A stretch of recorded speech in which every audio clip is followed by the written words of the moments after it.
Let's do People color care palette. about that. I know. People do. Aesthetics. I know. Mm-hmm. And then as soon as you get an aesthetic, everybody's like, your show's cute. I was like, it was cute last year. Y'all just did. But y'all needed a little extra. Okay, I get it. Y'all needed a green rugs, and here you go. Yeah. Atlanta loves green rugs.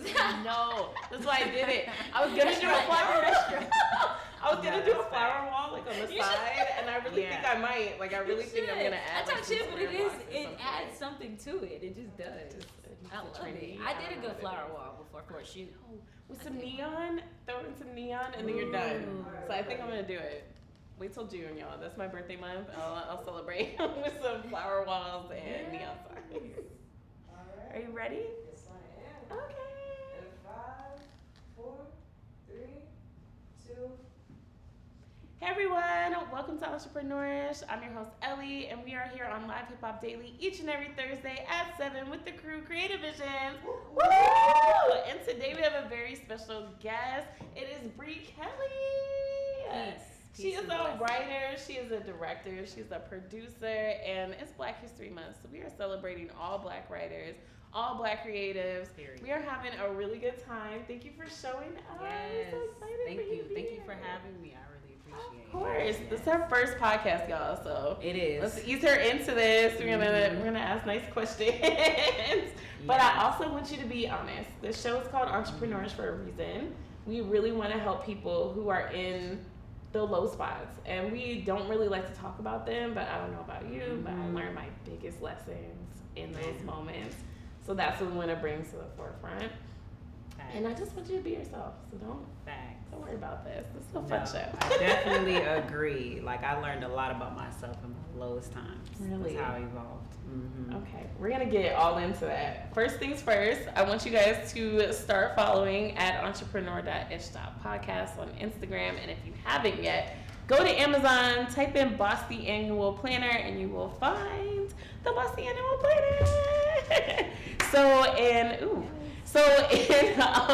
2024, I launched a planner, and this planner, it has everything that you guys need. It has a habit tracker, it has your top priorities for the day, it has everything that you need. If you were going to be an entrepreneur, you're trying to get your stuff together, you're feeling disorganized, this gets you all the way from 6 a.m. to 10 p.m., which is really entrepreneur time. All these other planners only go to like 6, and I'm like, I have stuff to do after that. So I added some extra time. I added some extra like delegation places to put celebrations for yourself, really keep you motivated and being an entrepreneur. Because I don't know about you, it's difficult to stay motivated in some of these. No, and a planner helps a lot. Yeah, this is so cute. I'm actually gonna give you one. So don't worry about it. Oh, This is part of it. I want everybody to be boss this year. I want everybody to be organized. Planner helps me with my whole life. Like, if I didn't have a planner, I don't know what I would do. Okay, tell me about it. No, because when I'm trying to tell, some people don't even know like how to use it, things like that. So I want to talk about like how does a planner change your life? Yeah, like being organized helps. The way I think, like my brain is on 20. I'm a Gemini mind. I know y'all may not believe. I'm a Cancer, really close. You know what I'm saying? So I think like a Gemini. Basically, I think like Kanye West. My brain is just on 100. So I need a planner to just compartmentalize my ideas and just so I can remember things. Because I know if I don't write it down, I'm going to forget. Yeah. I'm going to just forget. You're like, girl, that party was on Saturday. Yeah. You should have I didn't write it down. So I definitely need a planner, or like on the wall, right? Like sticky notes on the wall. So if I'm just like working and I happen to look at the wall, and I'm reminded, like, okay. I did that, but my mom said my room looks like a schizophrenic, so I was like, oh shit, maybe should pull back on those notes. But it was really like everywhere, like my whole wall. It'd be whatever. I don't know about you, but I get random thoughts, like just random downloads. Yeah. And so then it might not make sense now, but if I put it on the wall, then I'm like, oh, you had a whole thought, but it took you 3 months. Facts. Or even like my notes on my phone. That's my best friend. Okay. Like I'm always writing something in my notes. Have you tried the new journal app? No, I haven't. On Apple? It lets you do voice recording, it lets you type, it lets you add pictures. I thought that was a really cool. It's like Notes 2.0. Oh, okay. Yeah. No, I'm gonna try that for sure. Yeah, I need that. The way I think, like I have to be organized. it just helps me overall. And it helps me execute what I have to do. So that's cool that you have like the delegations and stuff, because then also telling people, assigning them things to do, like being a boss, you have to assign folks like, hey, I need you to do this and that, so you don't feel overwhelmed as well. Mm-hmm. Yeah, I think for me, I put that in there because I would not delegate. I would say, oh, I need to do this marketing campaign, and I would like push myself to do my own marketing campaign instead of being like, you actually have a team for that. Why are you doing this? Like, and then they're like, hey, you know, you could have asked us. We would have helped you. And then I'm like, okay, all right, let's delegate. So that's why I put it in there. It's for all of us independent ladies who are like, I could do it all by myself. You can't. You need to delegate. No. And you should. You need a team. I think that's the hardest thing for people to do is to delegate, because they feel like the other person doesn't want to do it, or they don't want that pressure, or that just telling someone what to do. But for me, I'm very bossy. Like, I'm a Leo, so it's not super hard for me to delegate. Okay. So you got over it real fast. You were like, okay, look, I have a team now. Let's go. Yeah, I love having a team. I love telling people what to do. But now it's just the way you say it, and understanding that people aren't perfect. They're gonna get to it in their time. Like, just be direct, but don't ever put too much pressure or standards on people. I got you. At the same time. I got you. What's your nice way to tell everybody to F off? Because I have as a boss, sometimes you just need freaking space, and it's hard to say it nicely. Telling people, man, as well. I will say, like, I'm more so direct, but I try not to be insensitive. So I'll usually wait till I'm not emotional or anything like that, because I go off. Like, I'm the type, when I'm upset, I'm gonna let you know every single thing that's wrong with me. So I'll just say the no worries quote, like, no worries. We that's good, what everybody should be like. Ooh, there's lots of worries. There's a lot of worries. Not all the time, but for a lot of time, if I say no worries, it's a lot of worries. That's basically what I say. I say no worries, but I'm upset. Okay. But then I come back later and I try, because I used to be like fire. Like, I'll just tell you what's up. But I've learned to control it a little bit, be more professional, even if you're upset. Because you never know when you meet someone or you see them around. Or you never know what people are going through. That's another thing. That's really what I learned. Is like a lot of times people aren't doing this on purpose. Yeah, a lot of times. The reason why they were late wasn't on purpose. There was something behind it. The reason why that they weren't able to produce something for you, it was something behind it. Like, if they signed up for something, especially me, I'm a good judge of character on whether or not somebody actually wants to be a part of what I have going on. Right. So if I see that they actually really are tuned into it, but something's off, then I just go, okay, it's time to have a conversation with them. Exactly. Let's see what's up. And then before I start, and then I go, okay. Because I went off before. One time I just went off without asking, and then I found out that there was a whole story behind it. I had a whole episode on it. I had to apologize. I was like, I'm so sorry, bossy. Look at me. We're actually still friends. No facts. But no, it was that, and then it was weird because now I have to backpedal on like all this harshness that I said. Yeah, you feel pretty bad. Yeah, exactly. And then it's like, I hope you still see me the same. I hope you can forgive me as well. Like, can you forgive me for being human and kind of just snapping? I'm just passionate about it. But a lot of times people do understand. Like, you have to just understand from both parties, from both angles. Like, understand people go through things and understand, like, hey, I'm connected to this vision or to my project, so of course I'm going to be a little emotional about it, I'm sensitive about my shit. Yeah, I'm Erykah Badu would say, like, I'm an artist and I'm sensitive about my shit, for real. That's really it. It's really it. It's like, it's really no shade, but it's mine, so like, hold on. Exactly. Let's get this together. Exactly. Okay, so before we get any further, I want you to turn to your camera and really introduce yourself to everybody. This one right here. That's you. Okay, yes. So, what's up, y'all? Peace and blessings. I'm Bree Kelly, writer and director from California. And I've been working a long time. I have one film out with the old, on Tubi, Amazon Prime, all of that. So we get into it, and we just talking about being an entrepreneur. Yes. Okay, I love this. Okay. One, I don't think people know how hard it is to get on Tubi. People be making fun of Tubi movies, but I'm like, man, yo, you don't understand. No, I was making fun of, like, I was steady making fun of Tubi movies until it got picked up. I was like, oh, okay, ain't that bad. Right. You're like, look, pick me up. I don't care what you like, okay. Yeah, it is pretty difficult. It took 2 years for my film to get picked up. I shot it in 2020, and it was like 2022 it got picked up. And it just happened like randomly. I submitted it to Film Hub, which is like a film distribution. Okay, tell website. them about it. Tell about it. Film Hub, it's a great platform. All independent filmmakers should utilize it, because the thing with when you use the middleman, it's like 20% they take off. So you can keep that and get that 80-20 split instead of that like 60, 40 or whatever split. So I used Film Hub, and it worked out because it got picked up on 12 streaming platforms. Wow. Yeah, so it was Tubi, Amazon Prime, Apple TV, and like other like Afro Land and yeah. So I just submitted it on my own. It took some time because you got to get the captions and a whole bunch of things. But like I think it was about 5 months later, it just ran, because they don't tell you it gets picked up. It was just on Tubi, and somebody happened to record it and tag me. It was like, yeah, catch my movie. One of the actors posted it, and I was like, I thought that someone stole my film. Like, Okay, I was like, okay, did yeah. they steal my film? Like, I was so confused because they never told me. Yeah. But then I was like, oh, it got picked up, so that was real. You cool. didn't get a letter? No email? Nothing. No like, email. What? No, they didn't say nothing. Shame on you, So, Tubi. She wanted to have a Tubi. freaking party or something. Exactly. Because they're the quickest. Tubi's the quickest one to network to pick up the film, and they're like the best because you get paid based off of your ads.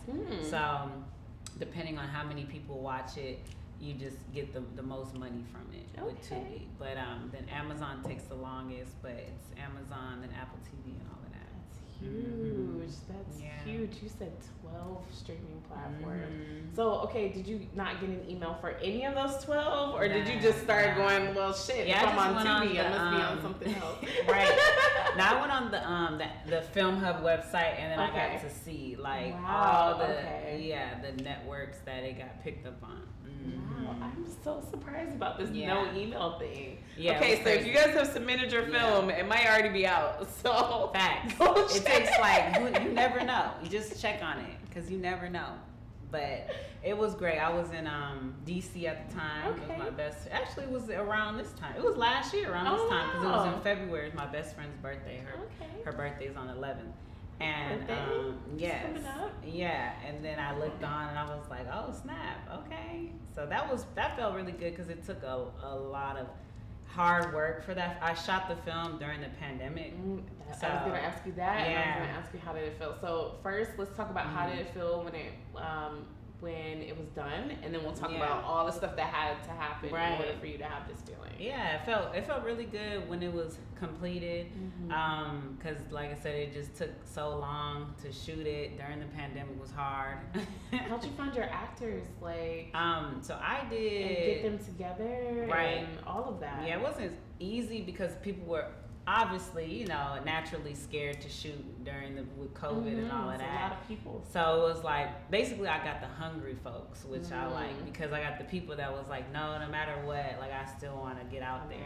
So, because I respected people, like I had a DP that couldn't do it because he just said he had kids and stuff, and I understand. So I got the people that was really hungry and just wanted to do something during this time. So for casting, we did virtual auditions, which I did the same thing for my film that I'm doing now, virtual, because that's just easier. I was like, that's just so easy. They just submit the audition tape. But I did Facebook. I used a lot, all casting. I used just posting on my social media. When you say Facebook, do you have your own group? Did you utilize other groups? Both. Yeah, I'm in a lot of like Facebook groups as far as film and television and all of that. So I did this internship and I was just already in a whole bunch of Facebook groups. So I just utilized that and I would just make those postings. And people, they were really upset. They kind of, a lot of people were mad that I was shooting during the pandemic. So people would be like, "Oh, you're risking people's lives," and they would just go in on me. And I'm like, "Look, the governor has the whole state open, so I'm not. It's not me. It's like, look, like Atlanta's open, so I'm what I'm saying." So they was mad. Like if I would have listened to them, I would have stopped, because a lot of people was like, "You shouldn't do it." Like, but I had to do it because I had quit my job. November 2019, right before the pandemic. Wow. Came here, and I was like, well, I already quit my job, so I gotta do something. Y'all can stop, but I can't. I literally can't. I'm like, no, I have nothing else to do, so I had to just do it. So did you have to reshoot anything? How did actually, when you got people together, how did it actually work? Did you guys wear masks? And we did. When at first, I was those people that didn't take it seriously, COVID. But then when I was, working with other people, it was more than just me. It was other people, so I took it seriously. I was like, whether I believe it or not, I have other people's lives, in my hands. Yeah. So, yes, we had a mask and all of that. We always checked the temperature and all of that. We had the COVID testing and all of that stuff. So we made sure to do that. We shot for 8 days. The film is an hour long, so it was I think it was about 8 days. I can't remember, between 7 to 8 days. So we basically split it up. So we shot for 3 days. And I funded those 3 days on my own. And then I fundraised. I used Indiegogo, did some crowdfunding, and then I shot for the rest of the days. Wow. So did you use the footage from the first 3 days that you funded to put it on Indiegogo and the other places to crowdfund? Did you have to have something to? No, actually I didn't. I just was posting a lot. Okay. I was doing a lot. I want to talk about this because a lot of times when we think we have a project, we overthink about how to get the word out or how to get funding. How did you think through that when you were like, look, I need the money? How did you end up being like, okay, I'm going to this website? Yeah, so because that is the best way, having the teaser, because that's for Fresh Prince, the Bel Air, when they brought that back. So he did that. All he did was a 2-minute video teaser, and that's how he got everybody excited. Exactly. So that is quite a few black movies doing that, where they're like, look, we're trying to finish this movie, and we'll show you a trailer for it, and then I'm like, well, here's my $100. Exactly. So that's how a lot of people do it. But for me, I just utilized Indiegogo. I just sent it out to family, friends. For me, it's about just throwing it in people's face, because it's just like with music, Talk to the people. Sorry. It's just about music. A lot of people, it's not about the quality of the music; it's about the hype around it. So it's the same thing when it comes to crowdfunding. It's not about, obviously you want your content to be good, but if you just throw it in people's face and you market it a certain way, then people are more inclined, and then they see how passionate you are. They're like, dang, all right, man, here's money. You keep talking about this. I'm about it. That's how I was able to raise the funding for it and all of that. And I learned a lot of things. It was a lot of mistakes, a lot of one mistake, and tell me the lesson that you learned from it. The money thing, because I did it backwards. I casted people without the funding. Funding first before any. You can still cast, because I kind of still casted, but I basically just did everything before the funding. And I was just hoping it's gonna work out, but funding is really important. You just want to make sure that you have an idea of how you're going to get that funding, whether it's partnership, crowdfunding, grants. This is the question. How much for an hour film? How much did you need to raise? It was about 12,000. Okay. Yeah. That's the lower, between 10 to 12 is how much you're going to be spending for a high quality film, and that film wasn't even the highest quality it could be. I feel you, because I feel at some point you're like, look, this is what we could do in our budget. I just want to get something out. We'll try again. We'll have something another time. what made you go, okay, look, I'm done. Like, you're done editing, you're done all of this. I'm ready to start submitting this. When did you feel like it was Yeah. Because I know as a creative, I know you never feel. it's really hard to be like, okay, I'm actually done with this project. It will always feel like, because I know making this book, I was like, is it done? I can add another section. Nope. Yes. I'm going to add another section. And then it was like back and forth until my deadlines were coming up, and I was like, you know what? It's probably fine. Yeah, you gotta just it's do probably it. fine. It's hard. I get it because it's always something you can fix. My mentor said if it's about like 70% like that you're happy with it, then it's good. Okay. Yeah, that's I what can he live with said. that. He was like, I can live because with that. it's always gonna seem like you have to fix something, and like with my film, it's not perfect. Like when I watch my old film, like I cringe some parts. I'm like, ooh, like oh my god. But it was the best I can do, and then I have to remind myself this is my first film. So, you know, it is what it is. Yeah. Like a lot of people, they don't even get their stuff out their first film. Let alone on 12 platforms. Exactly. Like, it's different. So it's just good to get it out there. What I tell people is like, you don't have any measurement of success if you don't do it. You don't even know how successful you can be if you don't just do it. So you have to just just do it. You're going to fail naturally, but then you'll know like, okay, I know how like I can be better than that because I can measure the amount of success that I have. Got you. Mm-hmm. I like that. Okay. We're going to take it back to your early days. Bree is a journaler. And I journal, and I talk about this all the time. Like, I think my very first episode when I came back to doing my podcast was about how journaling saved my life. Literally. Yeah. I was in a terrible situation, and I wrote down how I actually wanted to live. It was literally completely opposite of what I was actually living. But every day I would write down, like, okay, this changed, and I'm so happy about it. And then because that changed, I was able to do this, and I was super happy about that too. And then I just would keep doing that. And eventually, all of a sudden, my life changed. I got that first sentence, and I look at that, and I go, wow, all these things that I said would happen after that first change started happening. Yeah. And it was all because I wrote it down. So I know for me, had I had not written down my future, I don't think I'd be sitting here. Thanks. I really feel like I would definitely still be thinking about it. I think something happened when I put it to paper. Yeah. Got to read my thoughts when it was like, well, shit, why are you that sad? Like, let's change this. Like, you know, like when you actually read yourself on a piece of paper, it's like, if this was a friend of mine, I'd be concerned. Yeah, exactly. So, how's journaling for you? What's that experience like? Because your mom got you a pink diary. Yeah, pink. And it's where this all started. Pink. Yep. Okay, yeah. Pink. No, it all started from a pink diary my mom gave me because I was a very emotional child. I used to cry all the time. I was so much like, if you pinch me, I'm crying. Like, I used to just cry. So I couldn't control my emotions like that when I was young. So like, she just gave me a journal, and I would just write everything that was wrong with me.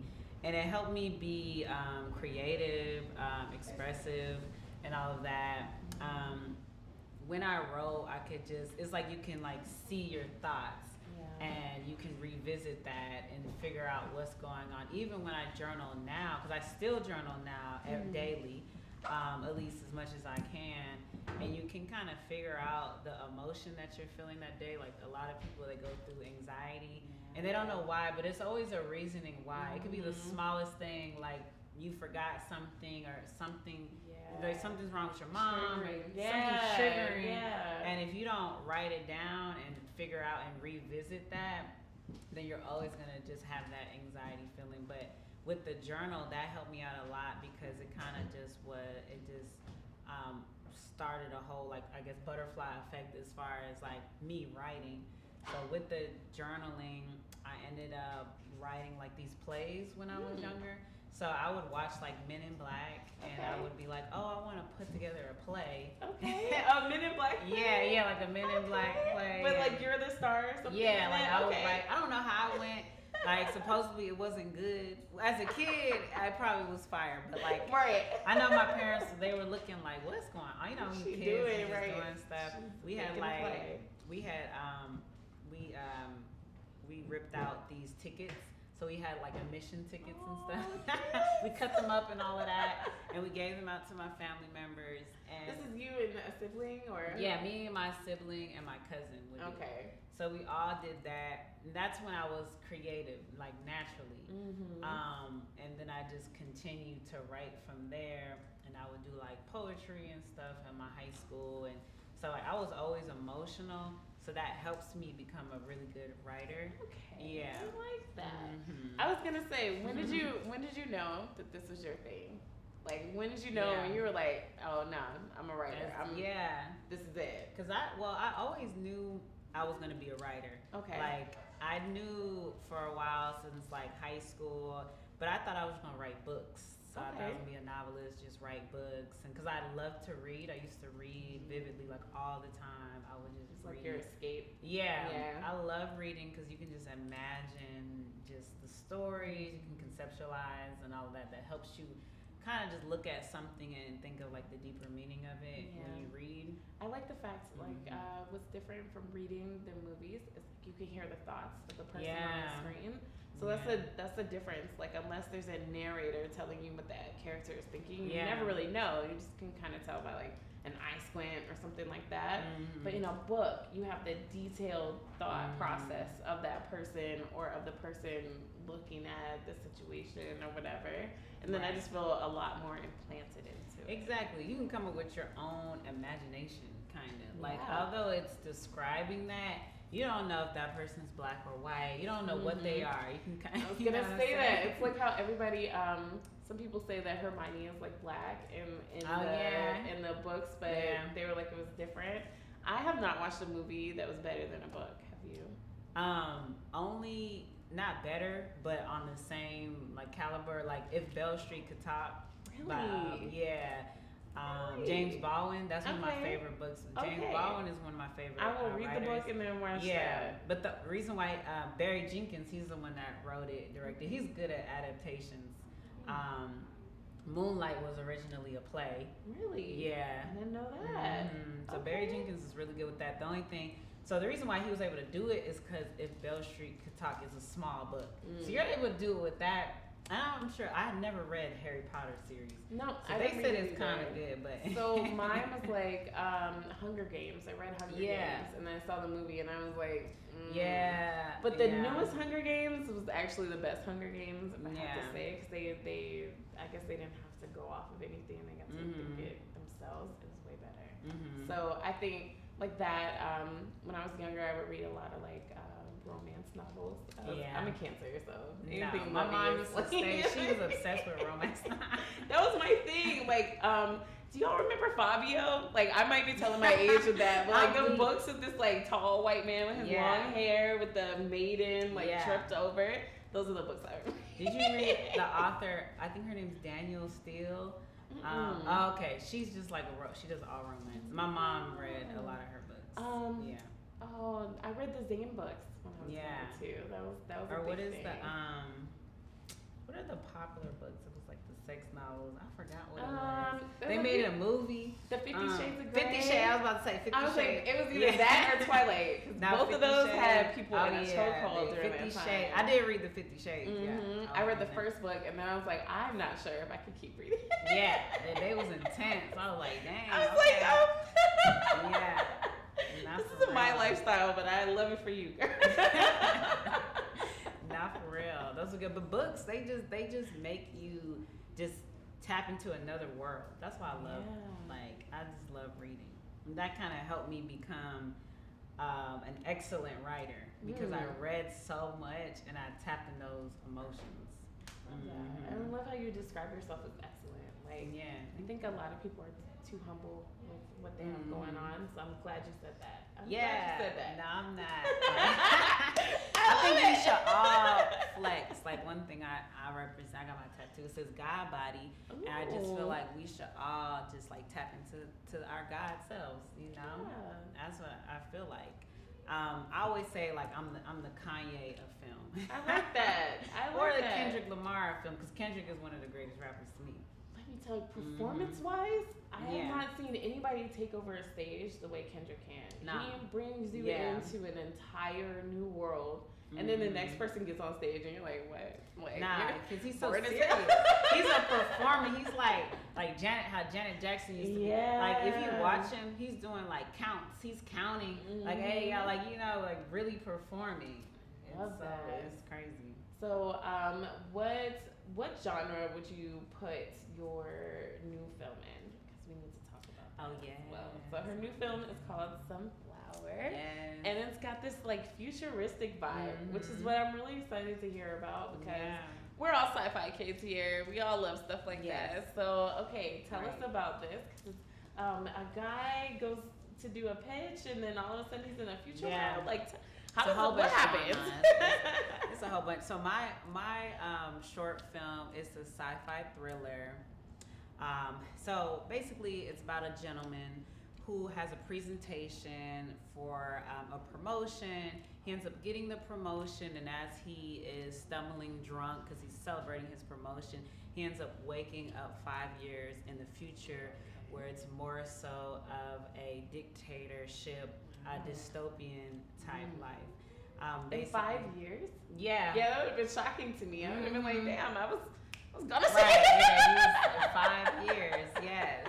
It's basically a reality where if you weren't a part of the 1%, you were captured. And him and the main character, Robin Love, they're basically fighting for freedom. So, I like that. So, yeah. And it specifically said something about him being apathetic towards the condition of Black experiences.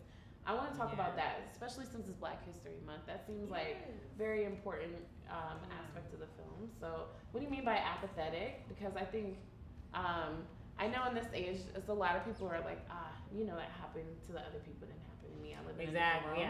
Is that what you're talking about? Okay. Exactly, yeah, because, well, really I was stemming from, these last few years, a lot of our great rappers have been murdered. Nipsey Hussle, Takeoff, PNB, you know what I'm saying? That hurt my heart, it was so sad, and people, Dolph too. Yo, like, I was like, Dolph, what happened? Yes. And there's all these people who were like big in their community and Exactly. supporting it and trying to do something with it. So, and and what just blew me was when we found the news that they were murdered. Everybody comes up with a reasoning on why, like, oh, Nipsey, you should have never been in your neighborhood. PNB, you should have never had those change in Waffle House, when he's just trying to eat with his family. Yeah. So, and then, I was just shocked about how, as Black people, we just were desensitized with our own. Ooh. Yeah, we just didn't care. We're just like, oh well, but the reality is, if it was your brother, you would be upset. It don't matter what. It don't matter if he was walking around with a gun in his hand. You would be upset because that's your brother, and no one deserves to die. No matter how foolish they are, they don't deserve to die. especially over chains and a waffle house. Exactly. I'm really chilling. Exactly. Really chilling. Like Fat Joe said, he's like, back in the day, we would rob you, but we wasn't just murdering people. Yeah. And I just feel like we're not valuing the Black human life. That's what the film is about, like appreciating the Black human life. Because we don't care. We just kind of scroll on our phones. We're just like, oh, someone died? Okay, bet. And then we'll just scroll. And when we have these living legends on us, we just kind of just make excuses and reasonings on why he died. But he should have never died. It don't matter what he was doing. And really, with Takeoff, that was just a prime example of how you can be doing nothing and you're going to die. Like, there was no reasoning. There was literally no reasoning. He was really with his people. He was really with his people. There was no the reasoning. Part. So that was really, and I added that in the film. I have like a local rapper who they get news that he died in the beginning of the film, because I wanted to make it relevant to what's going on currently. So that's what I mean when I say the main character, Isaiah Black, is apathetic. because for him, he's the type of person, although he actually is from the hood, he's from the South Side Chicago, the character, but because he's from the hood, he had to mask who he was so he can make it. You know, which a lot of people have to do. They know where they're from, but they don't like that part of them, so they have to mask it. I feel like a lot of people feel like that was the part that was holding them back, so they just cut it off. Yeah, they just cut it off. They blame themselves. Yeah, exactly. For that, and it's not you. It's like white supremacy. At the end of the day, it was never us. So it's just kind of like, or it's just a social construct. It's just all of that. Yeah. So that's the reasoning. It's not us. But for him, that's what he had to do so he can make it. So the main character went to an Ivy League. He works at a Fortune 500 company. Oh, he's a finance bro. Exactly. There's a lot of black finance bros. You know what I'm it's like, I don't think you remember that you are. Exactly. You don't remember who you are. You still, you know.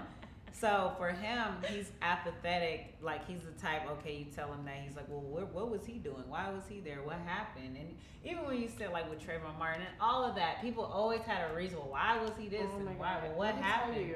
Trayvon Martin was big for me. Yeah, it was huge. I was working at an all-white company. There was two black girls. And I started crying when I heard the news. Yeah. And this white lady came in the bathroom and she was like, "What's wrong?" And I told her what happened and she was like, "Oh." And that was the day when I was like, that's what? The day he was like, yeah. I was like, what? Don't care. Yeah. That was the day when I was like, okay, so y'all don't give a fuck at all. So that day I walked out of that job. Oh, really? I didn't say anything to them. And then when I came back and HR sat me down, I told them like, hey, this seemed like a mourning holiday for me. And they were trying to like say it. I was like, this sounds really racist. You guys do not want me to mourn something that happened in my community. And then that was the first time that I ever stood up for my blackness. Period. And I felt like that was like a big moment for me because I grew up in a very integrated place, so being black wasn't and never crossing my mind, and it really never crossed my mind until that day, and I'm sitting there and I realized, y'all like, really don't give a fuck about me. Like I'm sitting here looking at you as a person, but it's not vice versa. You don't care. You don't value my life, because if it were to happen to your own, it will be a problem. It'll be a situation. You know, so that's what I wanted to emphasize. Is like, we're so desensitized as a culture. And I wanted to use somebody like the typical black male and use him as the main character to tell that story. I like that. I love that. Okay. The next thing I wanted to talk about is your bosses. I know you had a mentor that went to Spike Lee. I want you to talk about Monty Ross. And I want to talk about like a bossy here is a boss bestie. I want to talk about like how were they that to you, where they were like also an entrepreneur and they kind of helped you be a better boss. That's what that boss besties do. Yes, like I wouldn't be where I'm at without my bosses, my mentors. No, for real, like. Because I went to Hampton University, but it wasn't a film school. I really didn't learn how to be a writer, director from college. Naturally, like a lot of folks. Yeah. You know what I'm saying? Most of the time, you just go there to be away from our parents. You just go there to network and to meet people. But I met the producer for Spike Lee. So he went to school with Monty Ross. He went to school with Spike Lee. He produced She's Gotta Have It, Malcolm X, all of the earlier Spike Lee films. School Days is my favorite. School Days, all of that. Oh my He's God. an incredible producer. He's able to just shoot a whole film in a concise schedule and all of that. And he's just so eccentric. Like, I really love what he taught me. In the first project I did, we did a jazz film. Ooh. And he taught me, and then he put me on to jazz legends like Miles Davis, John Coltrane, all of those greats. And basically he just taught me how to properly produce something, and that's really just organizing something and putting it all together. Biggest thing you learned from him? Tell the peoples. What's the biggest thing that you learned about being a producer from him? The biggest thing I learned was paying attention to details and to taking things seriously and having and doing your research before you actually start a project. So for me, when we did we did a film, or excuse me, we did a jazz short film, and so that's when I had to really learn about jazz legends. And at that time I was young and I was like, oh my God, why are we doing this? Yeah, I feel you. I was just annoyed. It's not even my music. Exactly. Yeah, I feel you. And it wasn't until like years later where I was like, man, I really appreciated what he put on me, like what he taught me. But without him, I would have never met my other mentor, who his name is Clyde Santana, and he taught me how to write. So Monty Ross told me how to produce, and Clyde Santana taught me how to write. And I wrote my first film. It's kind of like a Love Jones type film. I don't have it. I haven't produced it or anything. Love Jones is my favorite film. Oh, okay, It's like one of my favorite we all films. have our favorites. Man. And so he taught me how to write. He taught me just like the whole concept of like a buddy love concept. Like how when we watch things like When Harry Met Sally and like Love Jones, and all of those like romantic films. The reason why we fall in love with the characters is because we fall in love with their story as far as like how they fell in love. We fall in love with them as they fall in love. So a lot of films don't do as well because the first scene they have is sex. But you want to know like how this happened. It's like if you have sex with someone too quick, you over it. So you gotta. It's the same with film. You wanna let that. Yeah, you want to let it, progress and the tension and all. Like Friends, I know a lot of black people don't watch Friends, but Friends was a good show because of Rachel Ross dynamic. They never were together. It was almost about to be together. And then people was just like, dang, like, all right, are they gonna get together? So he taught me that concept. He gave me a whole bunch of films to watch and to write, and gave me books and things like that.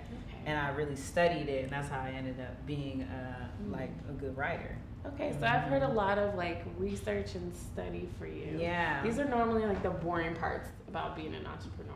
That's the part that people don't talk about. They're like, yeah, I just made a movie, but we don't talk about like how long it took. So when you do researching, how long is that process for you before you get to move on? And then I kind of want to like walk through the phases with you. Yeah. Because I don't think I think, like you said, you casted before financing. So let's do that. Yeah, you got to that's important. And it does, a lot of people don't have patience for that. But for me, it took me 3 years to write the script. It's called Life Interrupted, the Love Jones romantic film. So that's a long time. A lot of people would have been like I'm good. It's just straight. And that's why we see movies now that we watch and we're like, that don't make no sense. I don't like that much. Yeah. Most of the movies, I'm like, I'm bored. And then I'll watch an 80s movie and it's like 3 hours long and I'm never bored during that whole thing. They understood what you had. They understood the assignment. I miss storytelling. The storytelling. So we don't care about that like as much now. We're just kind of like, we're gonna get it out there. Or the twist won't be like that juicy. Yeah. It's like something you already seen coming. I like a twist, like a real I never thought that was ever gonna happen. Something different, like unexpected. You know, you want people to have like an emotional reaction to it. You don't want people to be like, oh, okay, yeah, that was typical. Do you remember when Inception came out and everyone was talking about the end? I was like, if I do anything, or I want people to talk about it. So whatever I do has to resonate. It's got to make people think. It's got to make people go, what does she mean by that? That's what I like to do. Yeah, I love it. Inception is like a really good film. It's so good. It's up there. It's so good. But the same, I like to do that with my films. I like to have an ending that people don't expect. I even sometimes want you to get mad at the ending. Okay. For you to be like, why did this happen? Because at least it was in reaction to something. Like even with my romantic comedy Out with the Old, she ends up back with her boyfriend. And people was mad. They was like, oh, he wasn't shit. Like she should have been with the best friend. It's called Out with the Old. You know what I'm saying? Because of the way he was acting. But I'm like, reality, we go back to our even if they not shit, we go back to them. We just do because we're familiar. We're comfortable, and although they're not perfect, they're perfect for us. So we deal with that. So that's how I did it, because that's reality. So I like to do things a little different. It's very important to have an ending that's like engaging, that intrigues people and makes them think. And that's even with Sunflower. Like, I want to create a film that makes you think and have dialogue, so you can actually talk about it. And when I love Jordan Peele because you don't even know what he's doing. Like, you're confused. You're like, wait, what is he? I love that you have your own interpretation of what's going on. I was talking to somebody the other day and how Us scared the shit out of me. I know, I love Us, yeah. Us scared the shit out of me because I was like, every one of his movies, I'm like, this shit is real. This shit is happening. That's what I'm saying. People are really getting abducted. People are really selling people in the woods and taking over brains. And we really have doppelgangers Not for real. underground. We have these tethered folks. And mine is gonna come in my sleep. No, for real. It was so good. It was so good. And I liked his commentary on black people and how we would live in a situation like that. Especially even with even the story. It was really like, nah, for real, I'm not participating in any of this shit. And that's very true. Like, most of us are gonna run the other way from the alien. Like, exactly. So that's real. Now that's real. I feel like for him though, my only critique of Nope was like, I felt like he never should have showed the alien. I think he was really good with having a mysterious, we actually really don't know what the fuck this is ever. I think he should have never shown it. Like a real old, like 1930s movie where they don't really show you what they're running from. Yeah, or like Bird Box. Yeah, exactly. That was crazy. And it's crazy and you're mad about it, but then it sticks in your head. Like, I felt like for him, that was the last thing he needed to do was like, just never show us. Because as soon as he showed it to me, I was like, no. I'm not as scared of this. Maybe it's like a balloon. Like, I was like, what is this? Okay, right, exactly. So now I'm not in the story anymore. So you should have just kept this very much like mysterious. But no, I feel that type of thing. Yeah, that's why I like films like that make you think and talk. Cause I just feel like we don't have that. Like, we're getting them. Like Book of Clarence is a good film. Okay, that was a good one. That's a great, amazing film. What's one that I've seen lately? I've been to movies a lot, and I've just been very, very bored.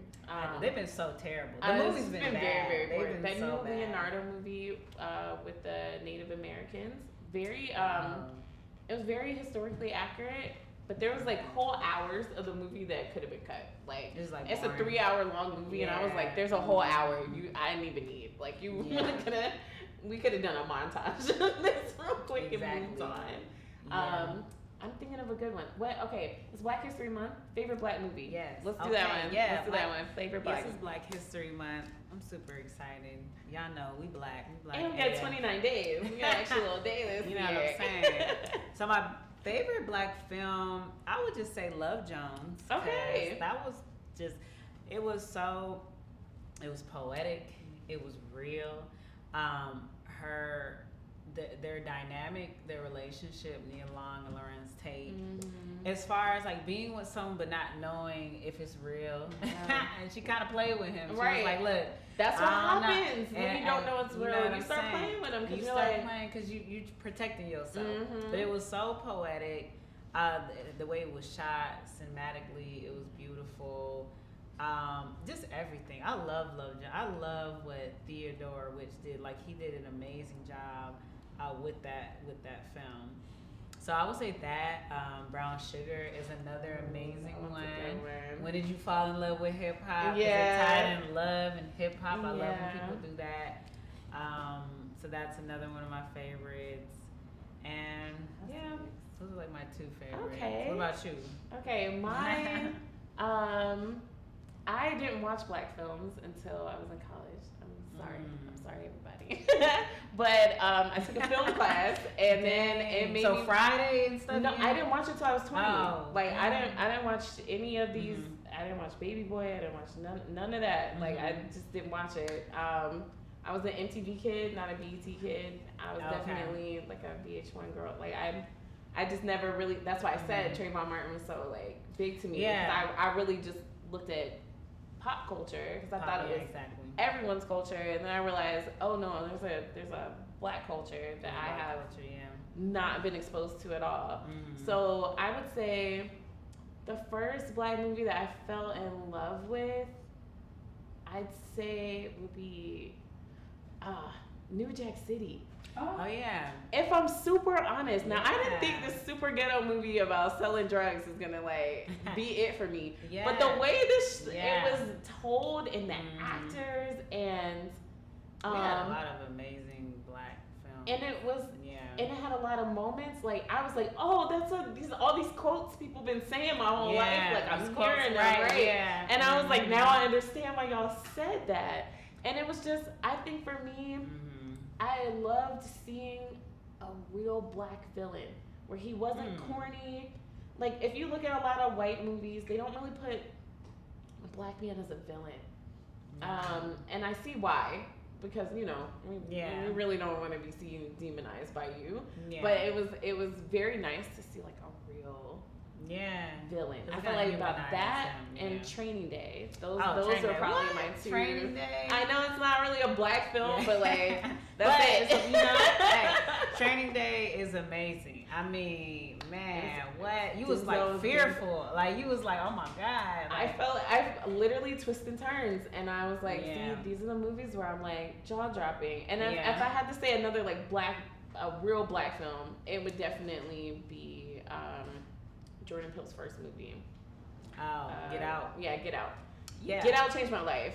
Yeah, And Get I Out think was Get really Out good. changed a lot of people's life, but for film wise, the way he set things up, the way Yeah. everything was a motif, the way everything Yeah. was like Mhm. foreshadowing, the way he be thinking. I mean, I mean, and I'd be he like, turned everything, even from the Yeah. songs, that Run Rabbit song in the beginning was like the Yeah. whole thing. Yeah. He everything. makes an art He film. paints a picture. Exactly, for sure. and I love art Yeah. films. I You think gotta pay that attention with his film. That's all. yeah, I think some Mhm. shows that I like, Swarm did very Swarm- very yeah, black Swarm was art. really good. Oh my Yeah. gosh! Swarm was amazing. And what's the other one? I think it's Them. Them. Where the that was black sad. people move into Compton, and they're the Mhm. only black people in this. Yes. Oh my! That You was gonna crazy. talk about a thriller? I mean, the whole time I was like, You know what what am I liked? watching? You know what I liked about them was like every little thing was horrific. Like it'd be them picking up a cup and you're scared. Yes. Like I don't know what. I love how they did that. I really like that. Oh, because it makes you realize reality is just horror. Exactly. You know. They hit Yeah. on, and then they hit on some big points. Like they Yeah. hit on, you're in corporate America and your boss is like Mhm. outwardly racist, and you need that job. That man needed that job to stay in Mhm. Compton, so he had Yeah, to put yeah. up with the racism. It's a lot of Yeah. things that they hit on that people don't talk about in films. Nah. That's why I love entertainment and I love media, I know. because you get to you can tell a expose your story. life. Yeah, exactly. The Yeah. same way gangsta rap kind of did that for Yeah. in the 90s, In the like created this 90s. whole Yeah, they new did. view They told their into story. Black America. Yeah, it was. Mhm. That's what I feel like we're doing now with all these films, all these Yeah. podcasts. I want to ask you about podcasting since this is your first one. Yeah. I know there's a lot of. I feel like there's like a war against Black love when it comes to podcasting. Oh yeah. It's like the very 50-50 hard. thing. Yeah, it's very hard to find a podcast Yeah, where they always talk like, about that. and no one's dogging each other. They are not. Yeah. But I wanted to ask you, like, from a writer's perspective, and you're watching all these people just kind of put out content. What does that feel like to you? Does it feel like, wait, maybe they should have went back to the drawing board? Are you happy that people are coming up with things really fast like that? Yeah, I do feel like now podcasting is like oversaturated. Mhm. So it's anybody, can talk about, and a lot of people's, not everyone's opinion is valid.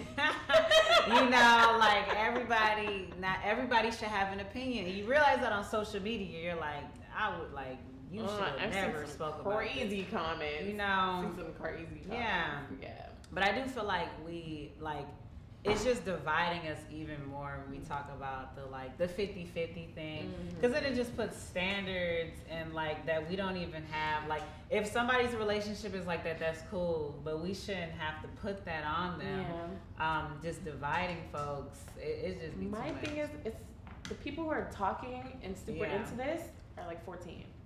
If Yeah. we're real, if we're super real, I mean, we have to be really, really honest. The people who are taking these podcasts super seriously are the 14-year-olds, which is the problem, because now y'all are growing up really thinking any of this is life, like any of this is life, and a lot of times these are very small moments for like a person over there, you know what I'm saying, that has nothing to do with you, but now it's like a whole thing. Like, how in the fuck did we get in the 50-50 conversation? Like, why are we all in this conversation? So like, obviously, that was somebody else's relationship. Why do we have so much? Why are we so invested? Yeah, we just need and more everybody's substance. so invested in other people's lives. I'm like, what's going on with yours? Like, exactly. What's happening? We talking about the wrong things. Yeah. We're not talking about just like mental health or anything like that. Nothing with substance. Yeah. Everybody's a narcissist. I'm like, everybody's a narcissist. Everybody said we don't even know what that is. Gaslighting. Yeah. That I hate that. Like all of those phrases. I'm glad we're aware to an extent, but then I was like, fuck, we are now just making this a word that we just put on everybody. I do like it because I feel like this new generation is like very exposed to everything, but I also do feel like it might have come too fast for some people. I feel like the podcast. Yeah. Yeah. I mean, why at 13 are you in a relationship podcast? Like 50-50 is not like really something that you should talk about in school. Like, or maybe it is. Maybe we do need to talk about it really early so that. You don't. I don't know, but some of the stuff I feel like is grown folks' business. And then I feel like grown folks' business is now like all the children's business, and I just feel bad for them. I keep watching my niece, and she's trying to like date in high school and like early like 7th, 8th grade, you know, your first like date or whatever, and it's so much pressure on her. She's like, well, I don't want to be that type of girl. I don't want to be a pick me girl. Like, I want to be like, and I'm like, you're gonna have to define that for me, and then we're gonna have to talk this out. I wasn't even dating until I was like 18. I was so late. I was not even dating. I didn't even know what. I had dates, but I was like sneaking around, and we definitely weren't talking about whether or not he was gonna pay for something or not. Like, I didn't even know. We just didn't have this conversation. We didn't have no money. I was like, the first date I went on was to a Kanye West concert, and his mama paid for them tickets. Yeah, so you know. Yeah. Now these kids, they got a lot of they care about too much stuff. Yeah. So they have anxiety. I didn't know what anxiety was till I was like 27. I didn't know what that was till I was. I didn't know what that was. I was like, oh, I have anxiety. I didn't know what that was, and now these kids are getting it when they're like 15. Like my cousin, he got it. He like 13. I'm like, you have a lavish life. You are privileged. You do not need no anxiety. So. And the reason being is because they absorb so much stuff. They care about everything. They're looking at the world dying. They're looking at world wars, politics, relationships. They're thinking about so much. They're overstimulated. People's so they self-identity. Yeah, exactly. When you just need to be a kid, or you just need to read, or you just need to know yourself. You don't need to be worrying about that. So, what advice did you give your younger self? And then we have to wrap it up. Okay, cool. Because I've been having such a great time. I know! Well, some advice I would give to myself, I would just be like, be yourself. Go with the flow. Know that you're not perfect, because for a long time I put a lot of pressure on myself. I had a lot of high standards. I thought I was going to be a millionaire by this time. I was going to be Spike Lee, have 5 films. I don't know what I was thinking. And not that, that's unrealistic. It's not bad, but it's it's not bad, but it's like, don't put that pressure on yourself. Go with the flow and know that you're going to always land where you need to be. When you shoot, you're not going to miss. Yeah. I like that. So that's the advice I will give myself. It's just to really go with the flow. I wanna ask you this, since you've actually accomplished a few films, got them produced and everything. When you first picked up the camera, what was your perspective on this industry to now?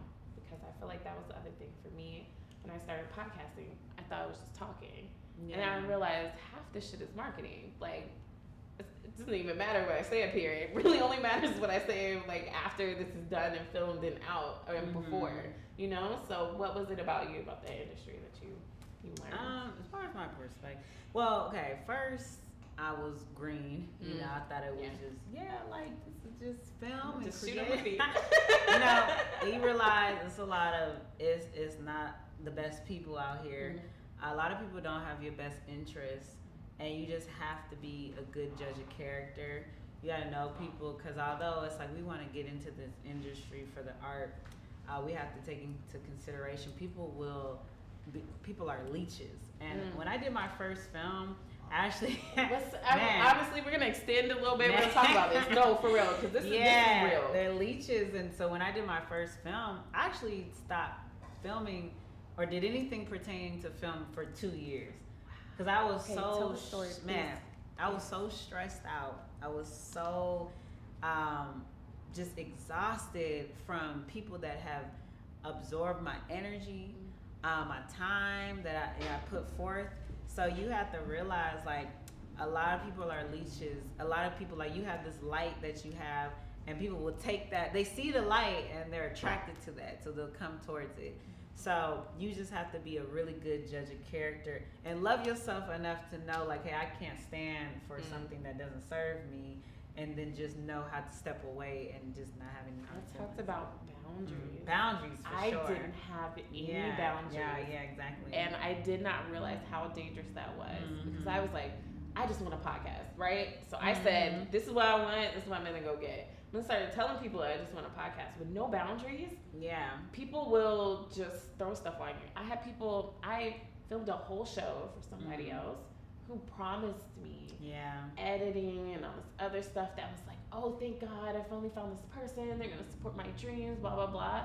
And they called me when I was done and handed in the footage and was like, oh, we can't help you for your stuff, but thanks for helping me with mine. For real? Yeah. So I had to film this whole show that I had guests on just like this. Yeah. And they were like, hey, when's my episode coming out? And I was like, I'm sorry, I got scammed.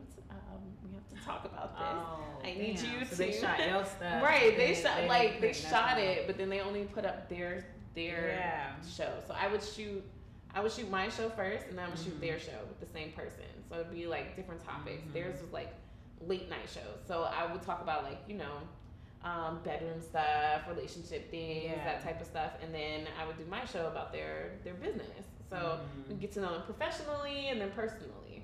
I thought it was really cool. People really, really liked it. And then they were like, where's my personal stuff? I really want to talk about some of these relationship things. I got my people excited for it. Some people had like big followings, like, oh, this episode is going to come out.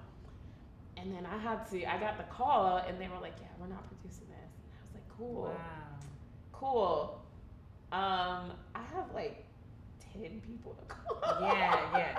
That's hard because I have a lot of people to talk to. It's like disappointing other people. Exactly. So I mean, I can imagine as a filmmaker, like, that happens for you sure. have to always get people together to create something. I was like, with the film, it was so monumental when it got picked up. Because I had so much drama with editing. Like, I had someone edited and then they never finished it, or something was messed up. It was just always something. Like, it was the audio, but it was just a lot. So with that, you just have to be surrounded by people that see your vision. And there's a couple ways you can peep that. You can. Okay, tell them, because for me, mine was boundaries. Boundaries. After that, I was like, look, I need a contract if you want to work with me. Yeah. And so we signed a contract. You're just talking. Yeah. Contract. We're just talking. I was like, I need a contract. I was like, I'm not doing nobody's house. If you film at your house, I'm so sorry, I can't do it. Because I've had a lot of guys be like, hey, I want you to be on my podcast, and you get there and you're like, and it's just I don't want to be on this podcast. That's crazy. So no, it's real. So then I was like, look, I have to set these boundaries, and I'm sorry if a good person is left out because I have these boundaries, but I need these boundaries. Boundaries so, for sure. Yours? I mean, that's number one. Boundaries.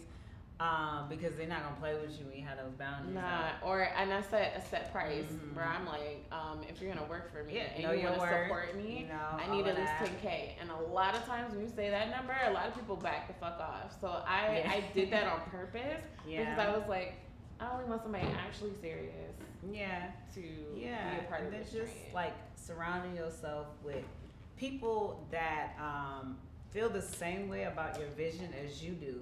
So they're just as invested as you are with your own project, and you know that by how much they're willing to assist you, how much they're willing to take over things that you can't take over. When you realize like, oh dang, this person is real serious as well, just like me, and that's when you know you have like that team and that foundation. It takes a long time. It's not like overnight you find that team, but once you do find that team, just like lock in with them, because you need a team to be successful. You can't do that on your own. Mm-hmm. That's why we have bosses. Anybody doing it alone is not going to get very far. Somebody's there's a quote where it's like, if your dream is small enough for one person, it's not big enough. And so I started thinking about that, where I was like, nah, if I really. So then I started. So for me, I want the show to be. My dream is daytime TV. Kind of like a Oprah version of this, but like a little different, my version of it, but definitely a talk show. So then I started studying talk shows, and then I was like, how many people does it take to make a talk show happen? I realized it's 100 people. Any show that y'all see on TV is 100 people behind that.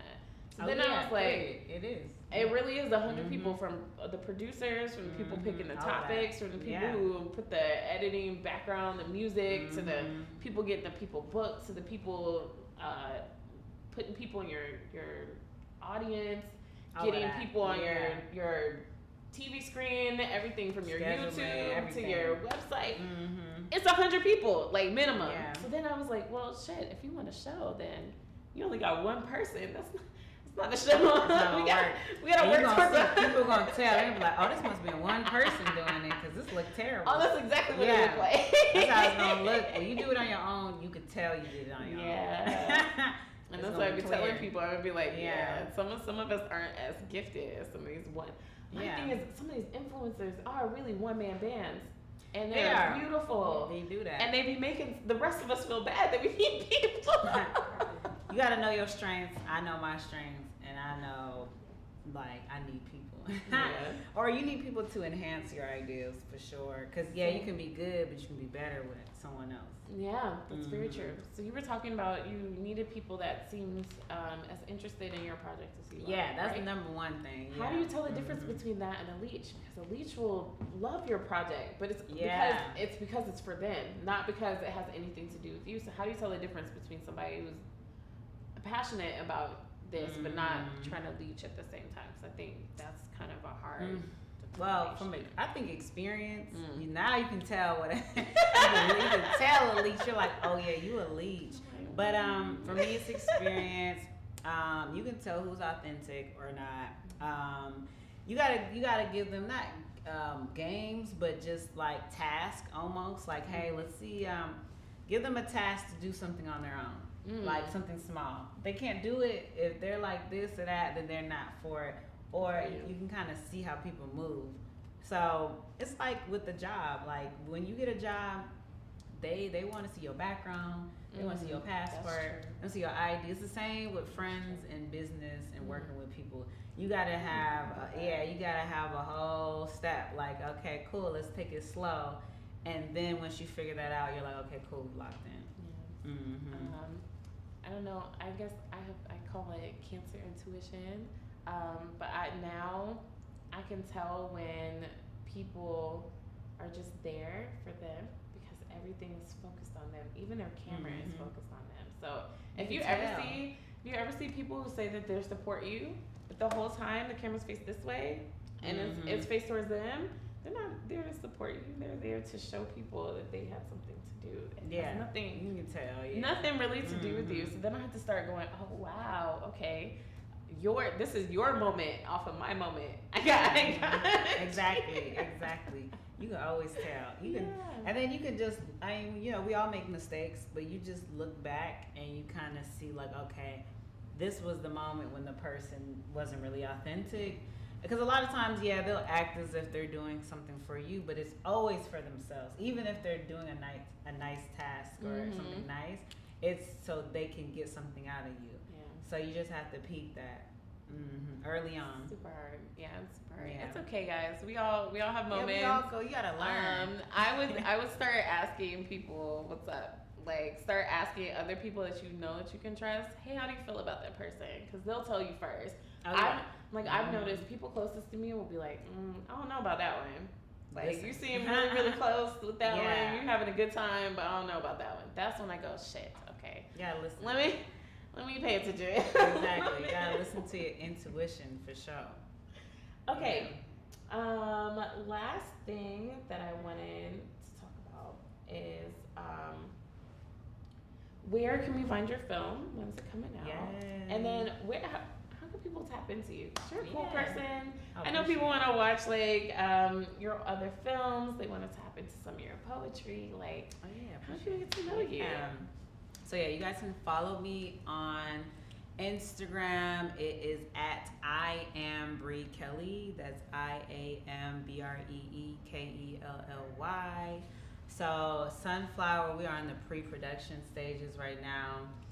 We aren't releasing the film anytime soon, but you guys can follow us along our journey if you follow our Instagram, which is a Sunflower Film. That's just a Sunflower Film.